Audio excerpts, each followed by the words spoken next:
Hey guys, this is Frank from Altcoin Buzz. Today we're going to discuss Polkadot. Can it reach $100? Can it kill Ethereum? These are questions which I know a lot of you guys are wondering, especially if you're new to the space. And then of course we have this article, Ethereum competitor Polkadot hits $3.5 billion valuation. What's fueling the rally? This is very interesting. He talks about three factors which are fueling it, two of which I think are going to be very short-lived. Something to watch out for. We're going to check out on Reddit, is it true that DOT can be the ETH killer? See what people's perspectives are on this. I'll give you my opinion.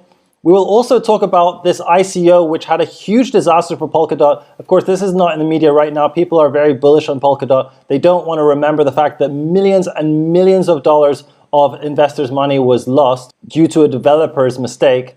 We will also touch on Polkadot being the unlikely victim of centralized exchanges. This really pisses me off, but it also really makes me happy that we have DEXs right now, which can essentially solve this problem. We will take a quick look at the Ethereum transaction fees because, of course, the higher they are, the more reason there is to buy DOT because it improves the narrative that it can beat Ethereum in terms of transaction fees. Then very importantly, we're going to look at the Polkadot launch roadmap. I think this is one of the most notable things that you might take away from this video in terms of which phase they are in right now and what we have yet to expect. Well, right now you can see the Bitcoin dominance has actually taken a slip. It was 57.5 for the longest time, then it was 56.8, obviously all because Polkadot has taken 5 billion in market cap here. Can Polkadot reach $100? Is it the Ethereum killer? Guys, this is what we are going to discuss today. If you like this content, don't forget to like and subscribe as it really helps to support the channel. And also, we often give you guys the greatest coins to get into, good prices to get into them. Not financial advice, of course. Okay, guys, so without out the way, can Polkadot reach $100? Guys, it's not impossible. This is the wild, wild west in crypto. I remember when Bitcoin Cash went to second place, overtook Ethereum for a little bit. You know, Bitcoin Cash is 5 billion market cap. Ethereum right now is 42 billion. You know, things can happen very quickly and very intensely, but the thing is, if things happen very quickly, if they go up very fast, the only thing you know for sure, if Chainlink is anything to go by, is that they go down very fast, all right? Chainlink went up to $20, went all the way down to $14 very quickly, very heavily. And in terms of being the ETH killer, this is a common narrative with pretty much any other smart contract platform. As soon as it starts to gain some momentum, you know, like with Cardano, is this the ETH killer? And the fact of the matter is that you can't say never, right? Like anything can happen, but is it likely? Not really. It's definitely not in the short term. In the long term, never say never. Only people who say never sound really stupid later on in the future. So I definitely don't want to be one of those people. But you know, Cardano, it had a lot of momentum. It went all the way up to 5th place. And now, bam, it's all the way back down to 10th place. It's a hype cycle, you know. It doesn't mean that the fundamentals are not there anymore or anything like that. It's just a hype cycle. It goes up, people talking about it, people stop talking about it. There's a new narrative where now instead of Cardano being the Ethereum killer, Polkadot is the Ethereum killer, and bam, Cardano loses 17.6% in a week and Polkadot gains 90.3%. So, you know, if you're buying these when everyone's talking about them, just realize that you're buying into a hype cycle. You're not necessarily buying just into fundamentals. So, you know, think about whether or not you're buying based on, you know, long-term fundamentals, or whether you're buying really based on, you know, what everyone's talking about right now. All right, guys, so let's get started. So in terms of Polkadot taking the #1 spot in terms of smart contract platforms, not in terms of beating Bitcoin, let's just start slower now. Let's start it with beating Ethereum. The interesting thing is that this hype cycle, I'm not going to lie, it could take us there. We're at 5 billion right now. Ethereum's at 43 billion. Polkadot just needs to do a 9x, and then bam, it's there. It's not unheard of. You know, I remember Bitcoin Cash when it overtook Ethereum it came to second place. It was absolutely nuts. It happened back in 2017, 2018, and you know, it really made me concerned. I was like, wow, can this really be the Bitcoin killer? Can it really overtake? But you know, it was a hype cycle, and you know, it just crashed really hard, and now it's back in 6th place at a just 5 billion market cap. So the point here is that if it does overtake Ethereum within the next few weeks, you can be pretty much almost guaranteed that it will not last, right? That it will come down because it's a hype cycle, not because it's a scam or the fundamentals are not solid, but because everything moves in hype cycles. And the real long-term trends, of course, are determined by fundamentals. But then you have all these hype cycles in between, which takes it up and makes it go down very fast. So just something to be aware of. And in terms of the narrative that Polkadot can overtake Ethereum, you know, guys, this is what we heard with Cardano. And I remember back in 2017 when the narrative was for IOTA. IOTA had this very advanced, you know, out of this world technology, which was meant to surpass Ethereum, was meant to overtake Ethereum's market cap. And, you know, it was in the top 10. I think it might even have gotten to the top 8. But, you know, they had some problems. And now they're, bam, just 989 million market cap, down in 27th place. So it's just worthy to note that, you know, it takes a while to beat Ethereum. Ethereum has a large ecosystem. You don't just emulate that. You don't just create that overnight, all right? But in any case, can Polkadot really keep on going higher? So this says the Ethereum competitor Polkadot reaches $3.5 billion valuation. Now, the crazy thing, guys, is that right now it is at a $5 billion valuation. So it's really going up and up. What's fueling the rally? Here we're going to find out. So first of all, Polkadot is a blockchain protocol founded by Ethereum co-creator Gavin Wood. Now, Joseph Young here points to 3 factors which are pumping the price. I think they are very correct and relevant. First of all is the new denomination, which happened about a week ago, which, you know, basically makes Polkadot 100 to 1. It gives it a ratio of 100 to 1, meaning that it's worth 100 times less than before. This happens in the stock markets. When this happens, people buy it because it looks cheaper. It's a bit silly, but it's just the way it is. It's human psychology. Then they have the major exchange listings. So, you know, they already have had some major exchange listings like Binance, but more are potentially coming up. And, you know, it's quite likely that these other exchanges will list DOT because, you know, it's already in the top 10. And then finally, we have the demand for scaling. So the new denomination is going to be short-lasted. You know, this is not going to keep the hype going up for a long time. Like Cardano, for example, the hype phase was all about Shelly Testnet, but that was a month ahead. You know, that was something that you had to look forward to, something which was creating this hype cycle. But the new denomination is something in the past, right, guys? So this is not likely going to push the price further for much longer. The major exchange listings, of course, is something upcoming. So yes, that could indeed push the price moving forward. And the demand for scaling is, of course, a big one.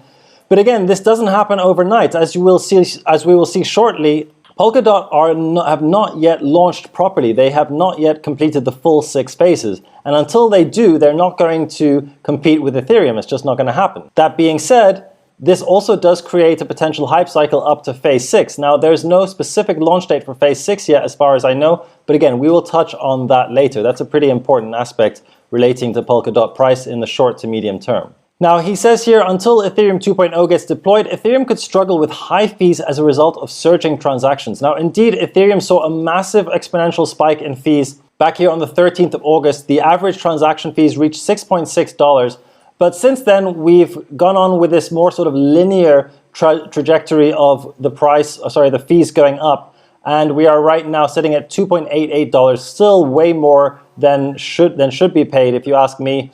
For a cryptocurrency transaction, it should be very cheap, right? But in any case, it's certainly true that these fees are going steadily up, and the faster they go up, the more stronger this narrative is for Polkadot. You know, that being said, right now it's 2.8. It's not absurdly high, and assuming that it doesn't get too much higher than this narrative may not be so strong. However, you know, it's looking like it's just going up and up. If the DeFi boom continues, it's likely that it will go up and up, and the higher it goes, yeah, the more reason there is for this, for Polkadot and other blockchains, other smart contract platforms to take the lead. So here on Reddit we have, is it true that DOT can be the ETH killer? So here are some interesting perspectives. Here from Pure Stake Katie, we're working on Ethereum compatible parachain and operating under the belief that both chains will continue to coexist. We'll just see increased specialization from all these chains. So here from KZ Toka, more like an ETH enhancer. So indeed, this is not necessarily a competitor, although it is as well, of course, but it could enhance the value of Ethereum. So that's something worthy to note. It's not all bad for Ethereum necessarily. And really, to say that it's bad for Ethereum is still very early on. It's very early days. You know, anything can happen, but right now, in the short to medium term, it's not going to kill Ethereum, guys. Let's just face it, it's not going to happen. In the long term, never say never. Now is certainly the time to get some market share of Ethereum. Fees are too high for smart contract usage. Yeah, this bothers me a lot, and this definitely is a narrative which can continue, as we just mentioned before. Now guys, funnily enough, I heard about Polkadot back in 2017. A good friend of mine was investing in the ICO. Even back then, he was telling me it's the potential Ethereum killer, had a lot of hype. at least around the circle of friends that I was talking about. But then there was this major disaster. So check this out. Back in 2017, PolkaDot held its first ICO at the height of the ICO boom, raising $145 million for the project. However, the vast majority of the money was lost due to an error by a developer on the Parity network. So the patch itself contained a vulnerability which was triggered by a user who accidentally deleted a code library from the Parity wallet. Whoops! This resulted in 513,000 ETH held across 587 different wallets, worth approximately $155 million at the time being frozen. At the time of writing, it is still inaccessible despite efforts to unlock it with recent Ethereum gas upgrades. And guys, this is just from 1 month ago, so as far as I know, this is still locked. As a result of the Parity error, the PolkaDot lost $98 million of the $145 million they raised. I mean, absolute disaster. They were able to carry on with the remaining $47 million, and I would like to think that $47 million is enough to pay developers, but in any case, 18 months after the loss, and with a great deal of development under their belt, the team is ready to try again. Now, you might not know that the team are keeping the PolkaDot ICO price secret, and anyone wishing to participate in the second ICO, so they're going to have a second one, has to sign an NDA so they don't reveal the PolkaDot price and will not get their hands on the token for 5 months after the ICO ends. I seriously doubt that this price will remain secret, but in any case, we will see what happens with that. Now, here's some unfortunate news about the PolkaDot being the unlikely victim of centralized exchanges. So as you guys know, PolkaDot had this 100-to-1 denomination change, which was actually voted on through PolkaDot, and it was scheduled for August 21st, but these exchanges, a couple exchanges, Binance and Kraken, launched it on August 18th instead, 3 days before the agreed upon denomination. And Binance has not returned a request for statement from Cointelegraph, while Kraken denied to comment on the situation. I really don't like it when these centralized exchanges fail to comment on these, very important issues which the community want to know about. And this is one of the problems with centralization. They don't have to do anything they don't want to. They're not accountable. Essentially, they should be accountable, but they're just not replying, and then that's it, and that's it. And then, it's centralized, you can't change anything about it. If it's decentralized, you can make some changes on the governance layer, people can vote, things can happen. But when it's centralized, they can do what they want pretty much. And Gavin Wood here, the creator, the founder of PolkaDot, was disappointed. As forewarned, some unscrupulous exchanges listed new DOT today rather than Friday, the denomination day agreed upon by the PolkaDot community. While we can't control these sexes, we urge them to stop. Their actions are putting our community at risk. So basically what happened here was that people thought they were getting PolkaDot super cheap, but in fact they were getting it super expensive. So a post on the online image sharing platform Imgur shows how the DOT price immediately shot up 10 times more than its determined value during the first trading hours. So really disappointing action there from the exchanges, I have to admit. Now, the majority of the circulating supply is already active, already circulating. You see there's only another 80 million of the 983 million supply remaining. They have 10% inflation per year. So in terms of tokenomics, this seems pretty good. You want to have most of the supply circulating. But then in any case, the really important question is, when does the PolkaDot parachain launch, all right? So they are launching these parachains, but they have not yet launched. So if you check out the PolkaDot.network website, you can see the PolkaDot launch roadmap. It doesn't actually give any dates here or any specific times. So I checked out the blog, and here you can see that this blog was actually from June 17th and the launch of phase 2, but he talks about the range of phases here. Most importantly, the final phase, phase 6, the rollout of the first parachains will be seen once development and auditing is completed in the weeks following. So that was on June 17th. And then the next article relevant to this story is this article from July 20th, where he talked about phases 3 and 4 being launched. But even here, he says, okay, indeed, we expect phase 4 to be honest within the next 24 hours. So I'm not sure if they've gone to phase 5 yet, but certainly phase 6 hasn't been launched yet with all the parachains. And this most recent article about the testnet was on August 6th, where he says that we launched a new testnet specifically designed for parachains and the related technologies, dubbed Rococo, which is great and all, but we don't yet have these parachains. It hasn't fully launched yet. So this is a double-edged sword. On the one hand, it's like maybe it's a bit overhyped, right? Because there hasn't been anything sort of very substantial yet which has come out. I mean, of course, they have been working on it very hard for years, it's worthy to note. but in terms of the final product, in terms of something everyone can use, it's not quite there yet. So on the one hand, that's a little bit concerning. You can tell it's a lot of hype. On the other hand, when it does launch, you know, it could potentially pump the price, or maybe when there's no more phases, you know, it dumps. Who knows? We'll see. But certainly it is possible that it will create a hype cycle until phase 6 launches. Okay guys, now in terms of TA, obviously there's only a few days of data. I actually was very tempted to get in when we got down to the sort of $3.7 range because I saw this consolidation. So really, in terms of getting in, I can tell you why I was interested. Unfortunately, I was doing other trades, I was doing other things, I didn't have the time. I also wasn't super convinced that we would see another big move up, even though we did. But the reason why this is a good time to get in is this. So you see these 4 bars over here? This is a correction, right? You can see that the price is going down. So when it's going down like this, it's usually not the best time to get in because you have what's called momentum on the shorter term timeframes, and you don't know for sure when that will end.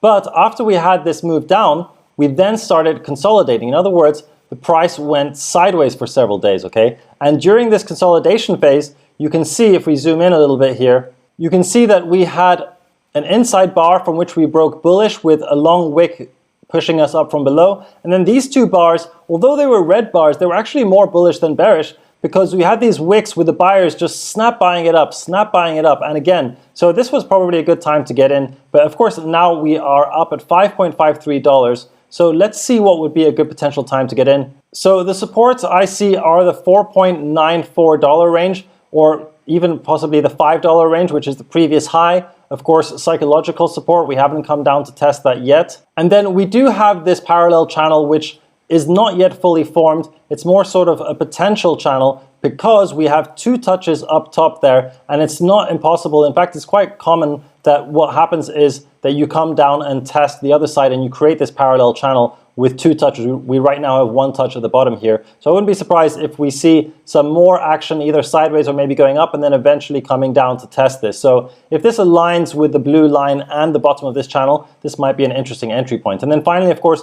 a very important support to hold is the $4.5. If we go below that, which was previous high, previous support, then you know things are not going to look too great. But now in terms of DOT getting to $100, guys, it's not impossible. I mean, it's a 20x. It's very unlikely that will happen anytime soon, within the coming weeks certainly. But for it to get to $50, man, that's not entirely impossible. You know, this chart reminds me a little bit of Chainlink, where you know we have this diagonal channel and it's going up and in between, and you sort of, what you expect usually with these channels which are going sort of quite steeply up is that they go up, they go down, maybe the channel keeps on going, but then at some point, you know, it corrects because, you know, things have to correct. But what instead happens when these things go parabolic, which happened with Chainlink and which happened with OMG as well, is that you have this sort of going up and down, you consolidate a little bit, and then you go up and people start shorting over here because they think, oh, well, it's corrected from here several times. They short, and then bam, they get short squeezed and it just goes parabolic. And this is what happened with Chainlink. It went from $12 to $14 and then it kept on going all the way up to $20. So it's not impossible that something like that happens. That being said, you know, we are at a $5 billion market cap, so it would take a lot of money to push this up to a $40 billion market cap, or a $50 billion market cap, which is what it would need for a 10x. And if we look at Chainlink right now, Chainlink is at a $5 billion market cap. So, you know, Chainlink made it to 5th place. It didn't get above 5th place. You know, so Chainlink had a huge run up, but it made it up to 5th place, right? So if PolkaDot has a huge run up, it could get to 5th place, but for it to get to even 4th place, that's a huge amount of money. So I think it's pretty unlikely that we will get past, like, let's say within this specific hype cycle, I think it's very unlikely that we will get past $20. That would put it already at about a $20 billion market cap, putting it in 3rd place. I think that would be very close to the top of the hype cycle, and of course, $20 would mark a psychological top. So I think it's extremely unlikely we get to $100, certainly within the next few weeks. Within the next months and years, hey guys, who knows? This is crypto. This is the wild, wild west, guys, right? All right, guys, so that's been it from me for today. Let me know, have you bought any PolkaDot? Which price did you get in? Do you think it could be the Ethereum killer? Do you know anything more about the tech? You know, I'm not a tech specialist. I'm more into price analysis and investment and the fundamentals.